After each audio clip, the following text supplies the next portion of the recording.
বাপে তুমি তো কাঁচা কুল খাচ্ছ, দেখি তোমার কাছে কতগুলো আছে। এই যে, কেন তুমি খাবে? আমি তো পাকা কুল হলে খেতাম, কিন্তু এটা তো আমার খেতে পারবো না। পাকা কুল হলে খেতে? হ্যাঁ। ঠিক আছে, চলো আমরা পাকা কুল বানাই। কিভাবে? গাইস, আপনারা মনে করবেন আমি জাদুকর। না, আমি জাদুকর না। চলো দেখা যাক কিভাবে পাকা কুল বানাই। আইডিয়া, চলো। এখানে আছে আগুন।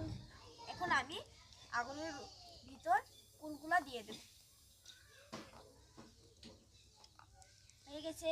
এখন আমরা 3 থেকে 4 সেকেন্ড রেখে দেবো, তাহলে পাকা হয়ে যাবে। চলো, এখন আমি তুলে নেব।